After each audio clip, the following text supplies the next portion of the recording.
बिस्मिल्लाहिर्रहमानिर्रहीम। अस्सलाम वालेकुम नाज़रीन, सोने यानी गोल्ड का शुमार दुनिया के कीमती तरीन धातों में होता है। सोने के जेवरात और बर्तन तो आम इस्तेमाल किए जाते हैं, मगर कुछ लोग सोने से बने कपड़े भी ज़ेब-ए-तन करते हैं और बाज़ अफराद तो इस जुनून में इस कदर आगे बढ़ जाते हैं कि सोने के वर्क चढ़ी गाड़ियाँ और जहाज भी खरीद लेते हैं। कदीम ज़माने से ही दुनिया में कीमती चीज़ों में सबसे ज़्यादा अहमियत सोने को हासिल रही है और ये रुझान आज भी जूं का तूं मौजूद है। लोग तो छोड़िए, बड़े बड़े ममालिक भी अपनी दौलत को महफूज बनाने के लिए सोना स्टॉक करते हैं। लेकिन क्या आप जानते हैं कि सोना जमीन के अंदर कैसे बनता है और इसको निकाला कैसे जाता है? पाकिस्तान के कौन कौन से मकामात से सोना निकाला जाता है और पूरी दुनिया में इस वक्त कुल कितना सोना मौजूद है? इन तमाम सवालात के जवाब तफसील से जानने के लिए वीडियो को स्किप किए बगैर आखिर तक जरूर देखिएगा। तो आए वीडियो का बाकायदा आगाज करते हैं। नाज़रीन, पहला और इंतहाई अहम सवाल ये है कि सबसे पहले जमीन के अंदर सोना कैसे बना? साइंस इस बारे में कहती है कि आज से कई बिलियन साल पहले जब हमारी जमीन तख्लीकी मराहल से गुजर रही थी तो उस सियारे पर शहाब साकिब और पत्थरों की बारिश की वजह से एक धात वजूद में आई जिसे सोने का नाम दिया गया। पत्थरों की ये बारिश तकरीबन 200 मिलियन सालों तक जारी रही और जमीन के बनने के दौरान पिघला हुआ लावा जमीन के मरकज में धंस गया, जिसे जमीन का कवर बना और बहुत सी दातें वजूद में आने लगी। दूसरे सियारों से आने वाली ये दातें इंतहाई कीमती थी, जिनमें सोना और प्लाटिनियम भी था, जिनका कुल वजन अरबों टन था। क्योंकि ये तमाम दातें जमीन के कवर के अंदर पड़ी हुई थी, इसलिए ये खजाना करोड़ों सालों तक इंसान की दस्तरस से बाहर रहा। लेकिन गुज़िश्ता 4 सदियों से इन कीमती धातों और खास तौर पर सोने को निकालने के लिए जदीद टेक्नोलॉजी का सहारा लिया जा रहा है। जमीन में सोने की तलाश का भी इंतहाई दिलचस्प मरहला है। जमीन में सोने की तलाश तेल और गैस के ज़खायर मालूम करने वाली टेक्नोलॉजी के जरिए ही की जाती है। इस टेक्नोलॉजी को ग्राउंड प्रिंटिंग रडार यानी GPR कहा जाता है। GPR इस इलाके की खसूसियात को रिकॉर्ड करता है, जिसकी वजह से मालूम होता है कि इस जमीन में कौन कौन सी दातें मौजूद हो सकती हैं। इस काम के बाद जमीन के अंदर ड्रिल करके इसमें से थोड़ी थोड़ी मिट्टी निकाल कर टेस्ट की जाती है, जिससे हतमी मालूमात हासिल हो जाती हैं कि मतलूबा जमीन में कौन सी धात कितनी मिकदार में मौजूद है। नाज़रीन, इसके अलावा जेर जमीन सोना, सिल्वर और कॉपर के ज़खायर तलाश करने के लिए VLF टेक्नोलॉजी का भी सहारा लिया जाता है। इस मकसद के लिए जेर जमीन लहरें भेजी जाती हैं। जब ये लहरें किसी धात से टकराती हैं तो एक मखसूस किस्म की गूंज पैदा होती है। इस अमल से माहिरीन अंदाजा लगाते हैं कि जमीन के अंदर कोई धात मौजूद भी है या नहीं। लेकिन ऐसा हरगिज नहीं है कि हर कोई इस टेक्नोलॉजी के जरिए सोने की तलाश में निकल खड़ा हो, बल्कि ये काम हुकूमत वक्त इजाजत से ही होता है और पाकिस्तान में ये काम जियोलॉजिकल सर्वे ऑफ पाकिस्तान की टीम ही कर सकती है, जिन्होंने तकरीबन पाकिस्तान के 50% हिस्से का सर्वे कर लिया है और बहुत सी दातें तलाश की हैं। जब जियोलॉजिकल सर्वे की टीम कंफर्म कर देती है कि इस जगह जेर जमीन सोने के ज़खायर मौजूद हैं, तो फिर इस सोने को जमीन के अंदर से निकालने का लाहेअमल तरतीब दिया जाता है। जेर जमीन सोने को निकालने के लिए धमाके करके चट्टानों को तोड़ा जाता है। अगर आपके जहन में ये बात आ रही है कि खुदाई करने के बाद सोने के बड़े बड़े ब्लॉक्स मिल जाते हैं, तो ऐसा बिल्कुल नहीं होता। दरअसल सोना निकालने के लिए जमीन को 300 से 500 मीटर की गहराई तक खोदना पड़ता है। इसके बाद इस गहराई से बड़े पत्थरों को निकाला जाता है। इसकी वजह यह है कि सोना किसी भी जगह पर इकट्ठा मौजूद नहीं होता। इन पत्थरों को बाहर निकालने के बाद इन्हें मशीन में डालकर बारीक रेत की शक्ल में पीसा जाता है और इस काम को करने के लिए कई घंटे और हैवी मशीनरी दरकार होती है। फिर इनसे सोने के ज़रात को अलग करने की बारी आती है। इस काम के लिए एक खास किस्म का वाइब्रेटिंग टेबल इस्तेमाल किया जाता है। इस टेबल पर एक कंबल नमा कपड़ा बिछा होता है। इस कपड़े को गीला किया जाता है, फिर रेत की तरह पिसे गए इन पत्थरों को इस कंबल नमा कपड़े पर बिछा दिया जाता है और जब गीले ज़रात इस कंबल नमा कपड़े पर से गुजरते हैं तो सोने के नन्हे ज़रात इस कपड़े पर चिपक जाते हैं और बाकी के पत्थर पानी के प्रेशर से बाहर निकल जाते हैं। इस अमल को कई मरतबा दोहराया जाता है, यहाँ तक कि सोना और पत्थर बिल्कुल अलग अलग हो जाते हैं। सोना हासिल करने का अगला अमल इस कंबल को धोना होता है। पानी में कंबल को धोने से सोने के ज़रात अलहदा हो जाते हैं और इसके बाद इन ज़रात को पिघलाकर बिस्किट और दीगर शक्लों में डालकर महफूज कर लिया जाता है। क्या आपके इल्म में है कि सोने के बिस्किट के अलावा सोने के जेवरात जो आप खरीदते हैं, इनमें आपको खाली सोना नहीं मिलता? लेकिन घबराने की बात नहीं है, क्योंकि इसकी वजह ये होती है कि खाली सोने की कोई भी चीज बनाना इंतहाई कठिन होता है। इसलिए इसमें किसी दूसरी धात की आमेज़श की जाती है ताकि इसको जेवर की शक्ल में या किसी भी साख्त में डाला जा सके। रॉ गोल्ड से ज्वेलरी बनाने के लिए गोल्ड बिस्किट या कोई भी पुरानी ज्वेलरी को एक भट्टी में पिघला दिया जाता है। इस भट्टी का दर्जा हरारत इस कदर ज्यादा होता है कि ठोस सोना चंद मिनट के अंदर पिघल कर पानी हो जाता है और फिर इस पिघले हुए सोने को मुख्तलिफ सांचों में डाल दिया जाता है ताकि वो इस साख्त में डल जाए। गोल्ड मेकिंग प्रोसेस देखने और सुनने में तो बहुत आसान लगता है, मगर है बहुत मुश्किल। असल काम इसके बाद शुरू होता है, जब सोने से बनी इन रॉ चीजों पर पॉलिश की रगड़ाई और डिजाइन का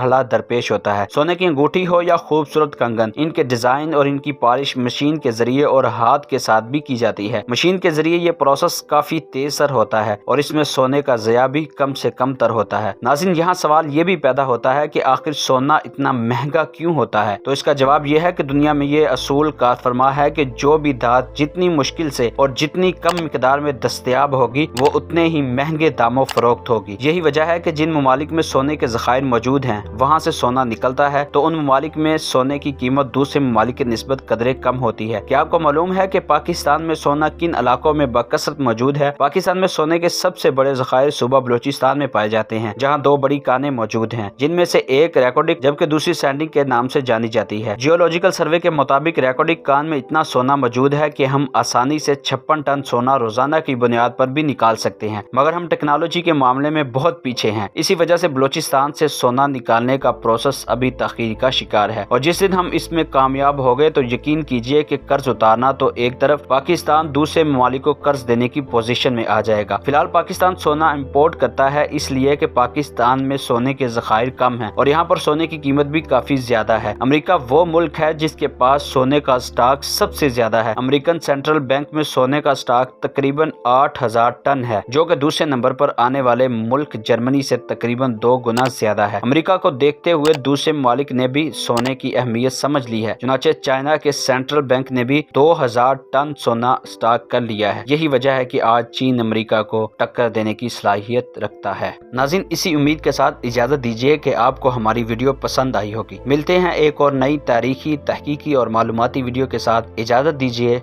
अल्लाह हाफ़िज़।